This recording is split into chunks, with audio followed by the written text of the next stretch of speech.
Good evening, ladies and gentlemen, and boys and girls. Welcome to CINEKYD Theater. I'm Bob Clark, the Executive Director of CINEKYD Enterprises Incorporated. What you're going to see is a television show put together by kids, our kids, young people who range in age from 7 to 17 years. This is their show. It's their equipment, their production facility, and they work very hard in bringing you this creative kind of entertainment. Well, we're going to start with what has to be one of the most popular series that we feature. It takes place in a spot not found on any map, in a little log cabin located on the edge of a lake under some spreading chestnut trees. It involves a kindly old puppet maker, one of his animated full-size puppets, his nephew, and 3 tiny helpers. They've got a problem this week, a real interesting one, and I guarantee you that their solution will be rather creative. Join me now for Uncle Flywheel's Workshop.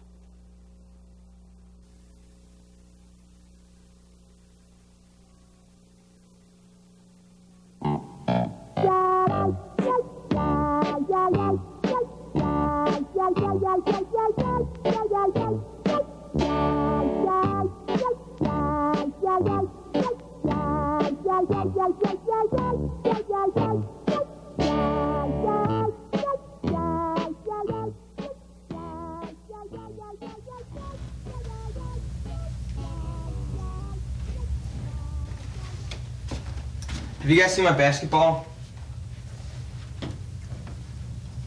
Enrico, have you seen my basketball? Jimbo, have you seen my basketball?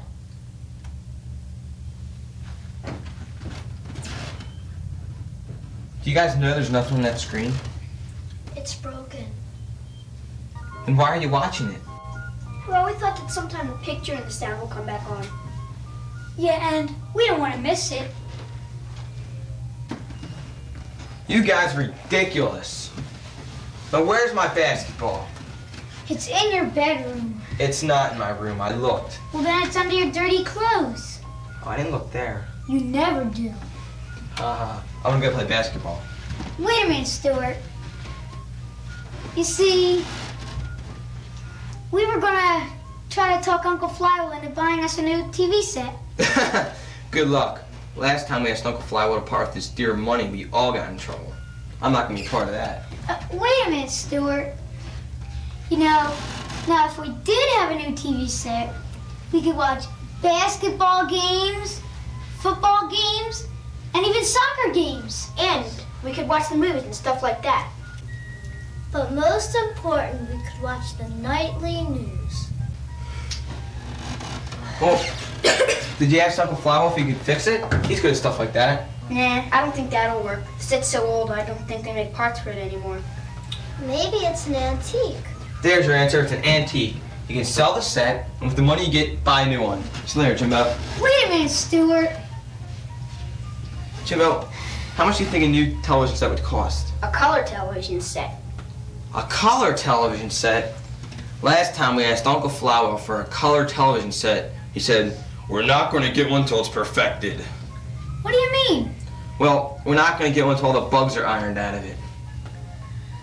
When will that be? In about 100 years. See you around. Wait a minute, Stuart. We think you owe us. Since when do I owe you? Well, remember that time when the toaster got broken and then it was the day of the big game and nobody told who broke it? That was a long time ago. But I bet Uncle Flywheel remembers. You know what this is called? Blackmail. Right, and it's not nice for little kids to do. We need your help, Stuart. Yes, we do. Stuart, we really need your help. Let me get this straight. You want me to go to Uncle Flywheel and ask him to buy us a new television set? A color television set. A new color television set. And if I don't, you're gonna tell him who broke the toaster.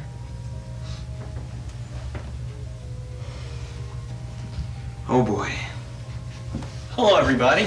Good morning, Uncle Flywheel. Such a nice day, I figured you'd all be outside. Yeah, I was just gonna have to play basketball. See you around. Before he goes, Stuart has something to ask you. Yes, he does. You're really gonna love it. Somehow, I get the impression I won't.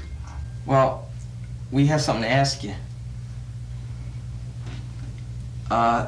It's kind of like this.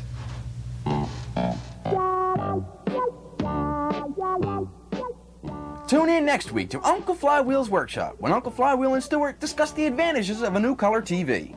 No. The nightly news! No.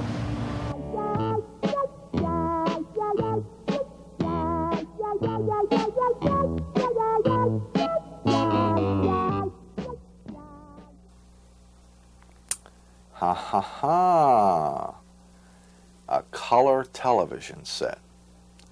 You stay with us in the weeks to come as we watch these youngsters in action. And now, we're going to take you back, as it were. We call this series The Way We Were, and what it is, essentially, is a visual scrapbook, a photo album with movies. And these films, these mini productions, were made in the early days of CINEKYD, when we were just starting about 7 years ago and had very little in the way of equipment or manpower or money for that matter. Some of the early efforts are amusing, and some of them are almost tragic. Join me now for a look way back when with our host, Mr. Mark Weaver.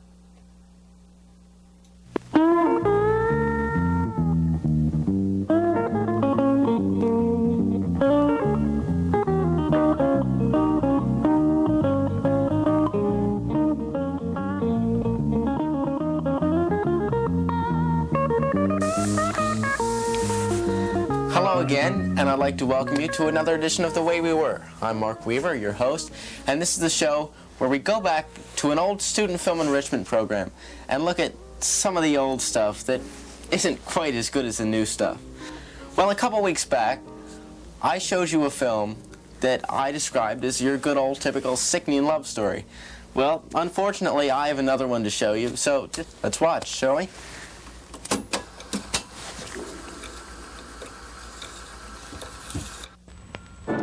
This is First Love.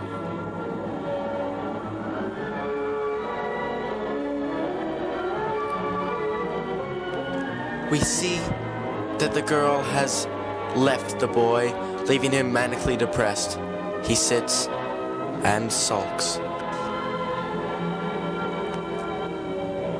The dog representing the only one left who loves him.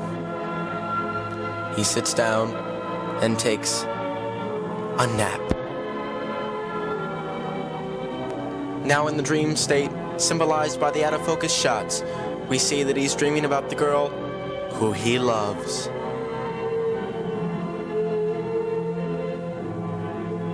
Boy, talk about full contact. What a catch! All right, go for it.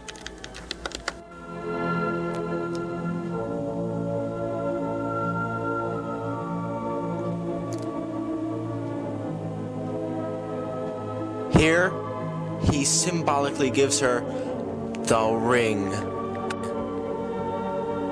And they sit back again at the tree with the flowers and the ring and the girl.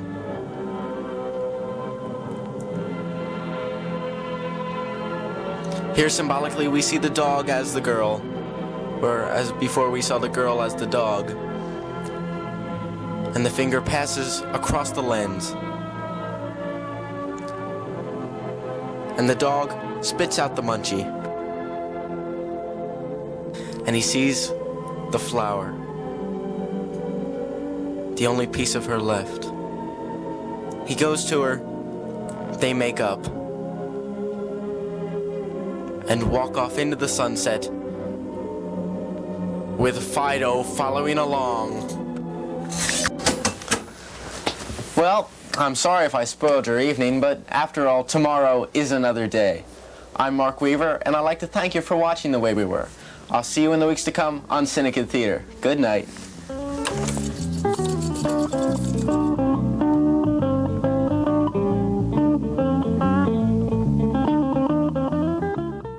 Thank you, Mark.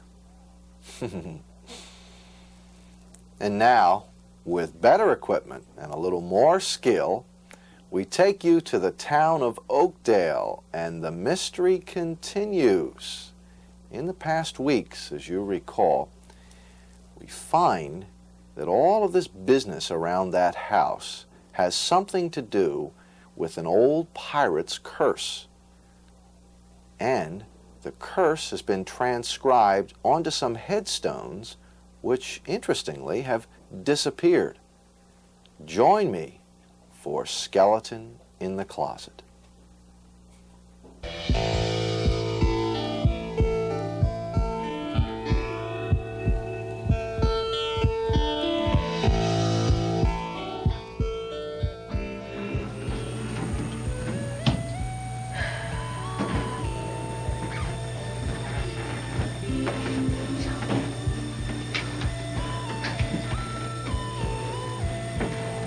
Alvin! Fiorello. No, not Fiorello. Alvin. Oh, the paper hanger. Why, yes, you remember. What it did. Aunt Tilly, they can't find anything.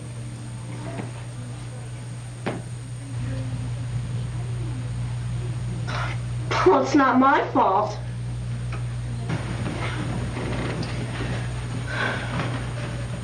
Excuse us for not knocking. What do you want? Fiorello, that's not nice. Yes, Fiorello, you should always be pleasant and have good manners. Oh, I'm sorry. You were saying? We weren't saying anything. We just got back from dinner. We were wondering if they found anything. No, we haven't found anything. We haven't found any message on the gravestones. As a matter of fact, we haven't found the gravestones.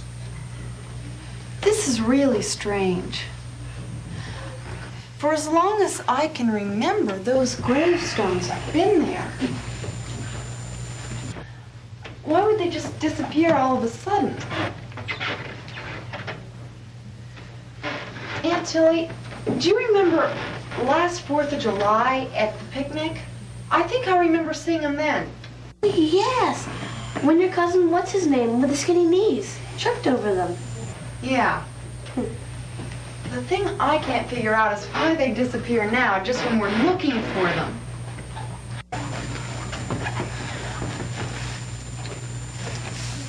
Wait a minute. The picnic. I took pictures at that picnic. Wonderful. No, good pictures.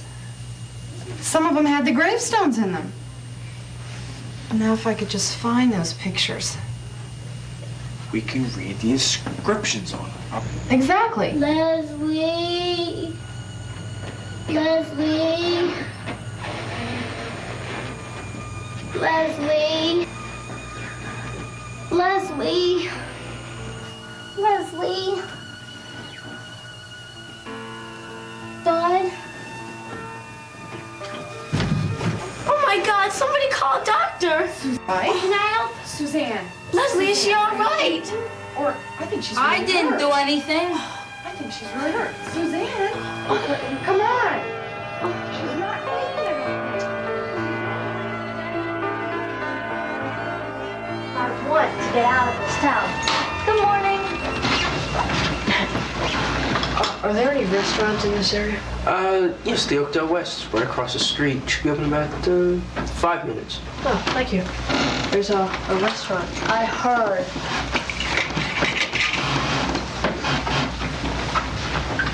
It'll only be a few more minutes, Abe. We might as well pick up Sally, being as it's on the way. Could you please call Sally's room and tell her that we're here? Certainly. Tibbs, it's Kate's car, her brand new car.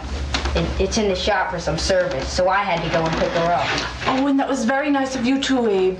I don't believe that. I had to go all the way down to your house, then pick you up, and then bring you all the way back here. Did you want to do the cooking all by yourself? Oh, I guess not.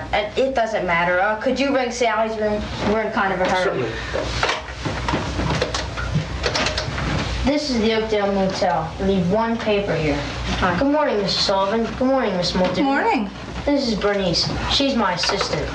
Oh, isn't that sweet? He has an assistant too. Doesn't everybody? Well, did you call her room? There doesn't seem to be any answer. Is her key there? No, it isn't. Well, maybe she's at the restaurant already. Why don't we go see? No. All right.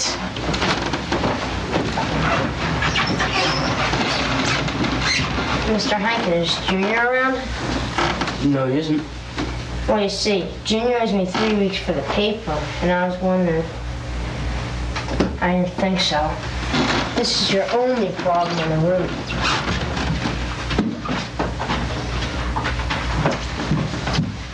Mr. Hankin, my phone is broken, and I have to make a very important phone call. You can use this phone. Thank you. This is a personal call. I had work to do outside anyway.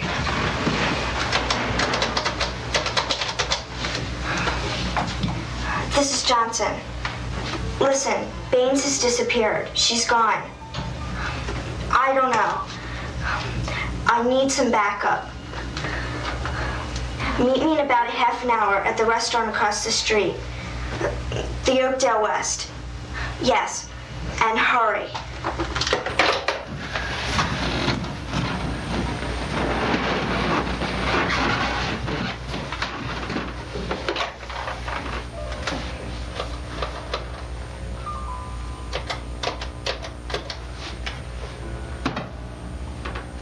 She's on her way.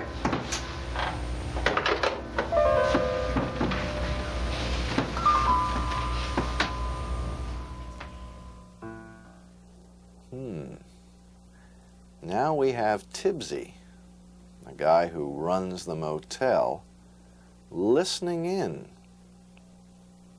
Be sure to be with us next week as the mystery continues. Our next sequence is called When I Grow Up, and it's hosted, produced by one of the esteemed members of our student organization, young Dave Trachtenberg. Dave's guest this week is none other than the famous author and lecturer, Mrs. Addie Kent Thomas Jeffrey. And those of you who have seen her before or have read any of her marvelous books know that she is not only talented, but a fascinating person. Enough said. Here's David, here's Addie, and here's When I Grow Up.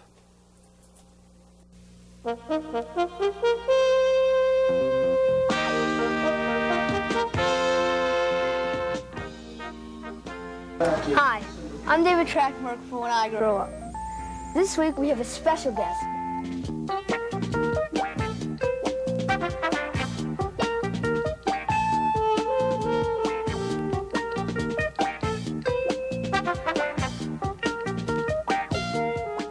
Hi, I'm David Trachtenberg for When I Grow Up. This week we're with Addie Kent Thomas Jeffrey, who is a well-known author of ghost stories. We're going to be talking about her and what she does. Where were you born? Oh, I hate to tell you that. I was born where nobody else in the world was born. I was born in Atlantic City, New Jersey. When you were a kid, did you think you'd be writing books? Yes, I did. I must say that was a concept that I had very young. I would think I must have been writing when I was 8, about 8. First one I had published was a book called Witches and Wizards. I had written books before that, but they were never published. You know, every writer has a chest full of manuscripts. I've got a big one. Witches and Wizards was a book on the witches of history in America. Now, we read a lot about witches, and you know, a wizard is a male witch in the old-fashioned days.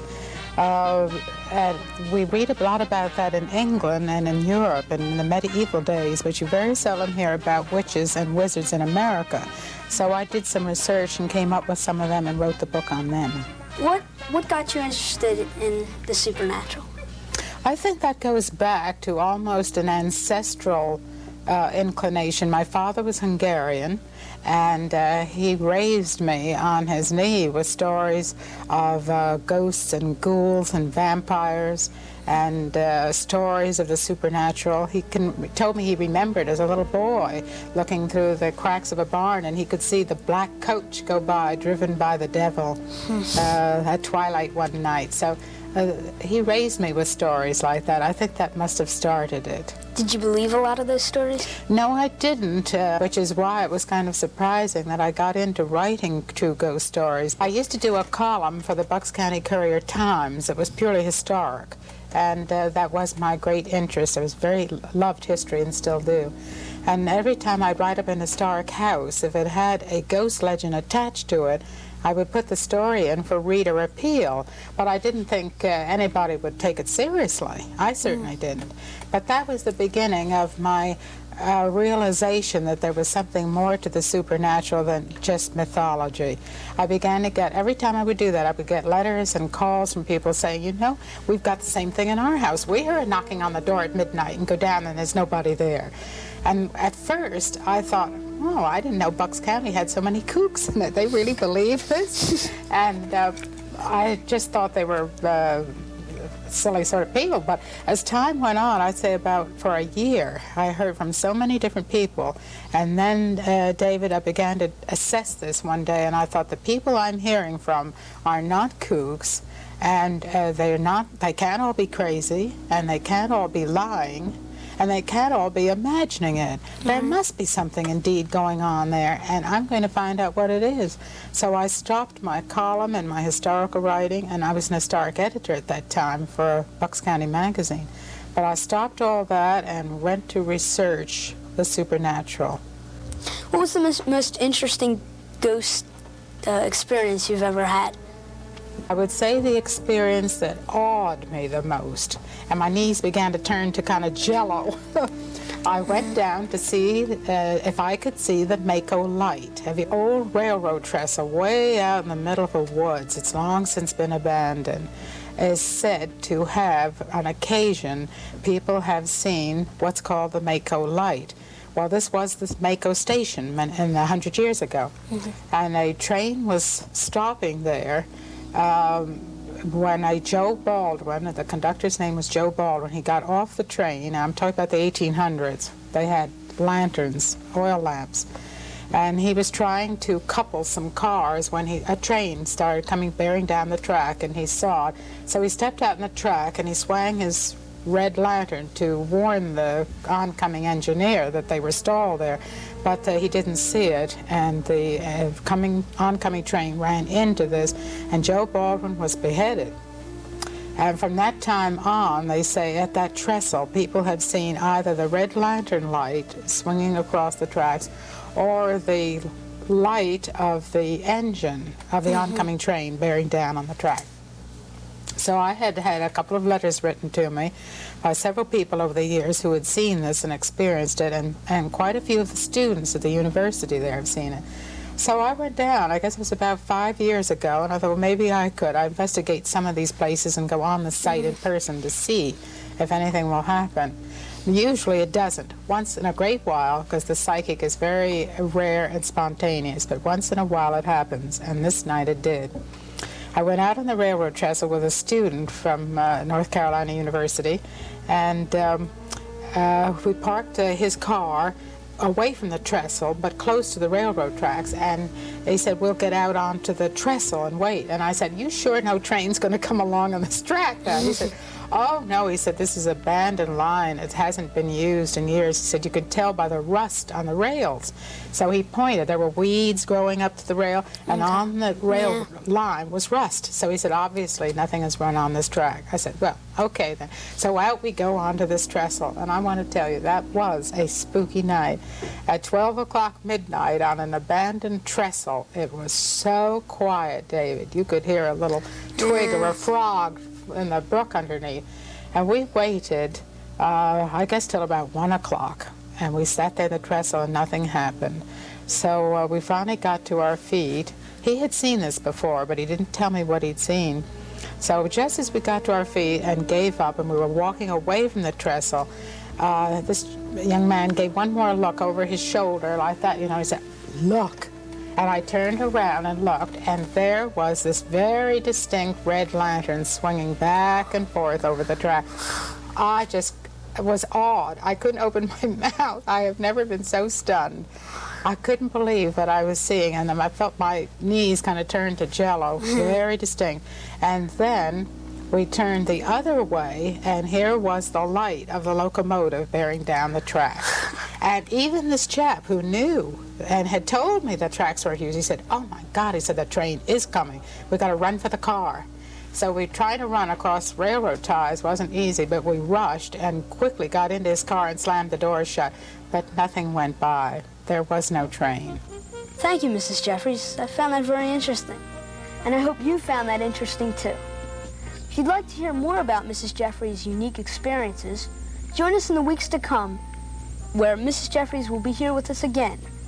I'm David Trachtenberg for When I Grow Up. Good night.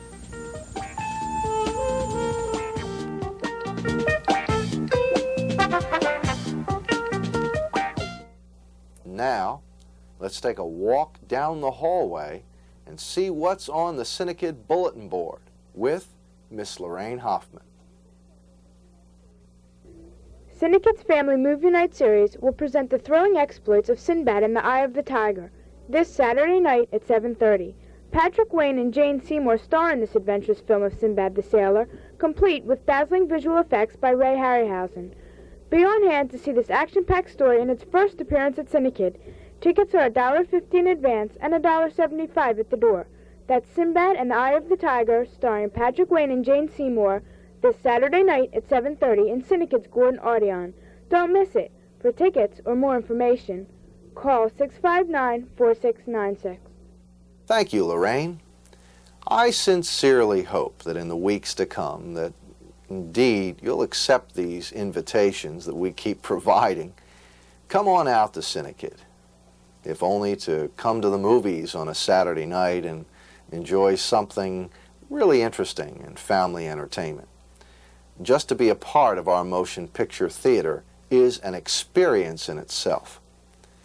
But you know, if there is a young person in our viewing audience who is fascinated by acting or by the technical things involved in producing a television show or making movies or designing special effects, this is the place. In fact, it's just about the only place in the world where kids have a chance to work in the area of communications.